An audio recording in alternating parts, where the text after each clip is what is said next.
ଥରେ ଆମ୍ବ ଗଛରେ ଥିବା ଏକ ପକ୍ଷୀ ଏହାର ସୁସ୍ୱାଦୁ ସ୍ୱର ସହିତ ସମସ୍ତଙ୍କୁ ଆକର୍ଷିତ କରୁଥିଲା। ତାପରେ ତାଙ୍କ ପାଖକୁ ଏକ ବଗ ଆସେ। ବଗ ପକ୍ଷୀକୁ କହିଲା, ପକ୍ଷୀ ଭଉଣୀ, ତୁମର ସ୍ୱର ବହୁତ ମିଠା। ଯଦି ତୁମର ଶରୀର ମୋ ଭଳି ଚକଚକିଆ ହୋଇଥାନ୍ତା ଭଲ ହୋଇଥାନ୍ତା। କୋୟଲ ତାଙ୍କୁ ବୁଝାନ୍ତି, ଏହି ଶରୀର ମର୍ତ୍ତ୍ୟ ଅଟେ। ଆମେ ଏଥିପାଇଁ ଗର୍ବିତ ହେବା ଉଚିତ ନୁହେଁ, କାରଣ ଲୋକମାନେ ସେମାନଙ୍କର କାର୍ଯ୍ୟ ଏବଂ ବକ୍ତବ୍ୟ ଦ୍ୱାରା ଚିହ୍ନିତ ହୁଅନ୍ତି। ଏହା ବ୍ୟତୀତ ଆପଣ କେବେ ଭାବିଛନ୍ତି କି ଯଦି କେହି ତାଙ୍କ ଇଚ୍ଛା ଅନୁଯାୟୀ ସମସ୍ତ ଜିନିଷ ପାଆନ୍ତି, ତେବେ ସେ ତାଙ୍କ ଭିତରେ କେତେ ଗର୍ବ ଅନୁଭବ କରିବେ? ତୁମେ ତୁମର ସୁନ୍ଦର ରଙ୍ଗ ପାଇଁ ଏତେ ଗର୍ବିତ। କେବଳ ଭାବ, ଯଦି ତୁମର ମୋ ଭଳି ସ୍ୱର ପାଇଥାନ୍ତ, ତୁମର ଗର୍ବ କେଉଁ ସ୍ତରରେ ହୋଇଥାନ୍ତା।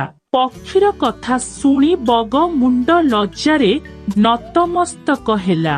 ସେଥିପାଇଁ କୁହାଯାଏ ଯେ ଆମେ ଯେଉଁଠାରେ ଥାଉଁ ଆମେ ନିଜକୁ ଯେପରି ଗ୍ରହଣ କରିବା ଉଚିତ। କାହାକୁ ଦେଖିବା ପରେ ସମାନ ଇଚ୍ଛା ପାଇବାକୁ ଇଚ୍ଛା କରିବା ଉଚିତ ନୁହେଁ, ବରଂ ଆମେ ସେହି ଅନୁସାରେ ଆମର ଇଚ୍ଛା ବୃଦ୍ଧି କରିବା ଉଚିତ।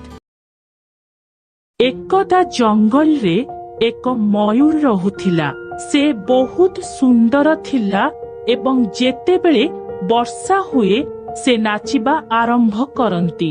କିନ୍ତୁ ମୁଁ ଜାଣେ ନାହିଁ ସେ ନାଚିବା ବେଳେ କାହିଁକି ସବୁବେଳେ ଦୁଃଖିତ ହୁଅନ୍ତି। ନଦୀ କୂଳରେ ଏକ କଇଁଛ ରହୁଥିଲା, ଯିଏ ସର୍ବଦା ମୟୂର ଏହା କରୁଥିବାର ଦେଖୁଥିଲା। ଏବଂ କଣ ହେଲା, ଦିନେ ସେ ଆଉ ନିଜକୁ ନିୟନ୍ତ୍ରଣ କରିପାରିଲା ନାହିଁ ଏବଂ ମୟୂରକୁ ପଚାରିଲା, ମୟୂର ଭାଇ, ତୁମେ ଏତେ ସୁନ୍ଦର ଏବଂ ଏତେ ଚମତ୍କାର ନାଚୁଛ, ତେବେ ତୁମେ ହଠାତ୍ କାହିଁକି ଏହିପରି ଦୁଃଖିତ ହୁଅ? ମୟୂର କଇଁଛର କଥା ଶୁଣି କହିଲା, ମୁଁ କାହିଁକି ନାଚୁଛି? ମୁଁ କିପରି ନାଚିବି? ମୁଁ ଇଚ୍ଛା କରେ ମୁଁ ଗୀତ ଗାଇବା ପାଇଁ। ଯେତେବେଳେ ବି ମୁଁ ଗୀତ ଗାଇବାକୁ ମୁହଁ ଖୋଲେ, ମୋ ଚାରିପାଖରେ ଥିବା ସମସ୍ତ ପ୍ରାଣୀ ମୋ ପାଖରୁ ଦୌଡ଼ି ପଳାନ୍ତି। ସେମାନେ ଭାବନ୍ତି ମୁଁ ଚିତ୍କାର କରୁଛି। ଦେଖନ୍ତୁ, କୁକୁଡ଼ା ପକ୍ଷୀମାନେ କେତେ ଭଲ ଗୀତ ଗାଆନ୍ତି। କଇଁଛଟି ସମସ୍ୟାକୁ ବୁଝୁଥିଲା। କଇଁଛ ତାଙ୍କୁ ବହୁତ ଶାନ୍ତ ଭାବରେ ଉତ୍ତର ଦେଲା, ତୁମେ ସବୁଠାରୁ ସୁନ୍ଦର ପକ୍ଷୀ। ତୁମେ ମଧ୍ୟ ଅତି ସୁନ୍ଦର ଭାବରେ ନାଚିଥାଅ। ଭଗବାନ ଆମକୁ ଭଲ ଏବଂ ମନ୍ଦ ସହିତ ପଠାନ୍ତି। ଆମେ ଆମର ଭଲ ଏବଂ ଖରାପ ଜିନିଷକୁ ଏକ ଅନୁଭବ ସହିତ ଗ୍ରହଣ କରିବା ଉଚିତ।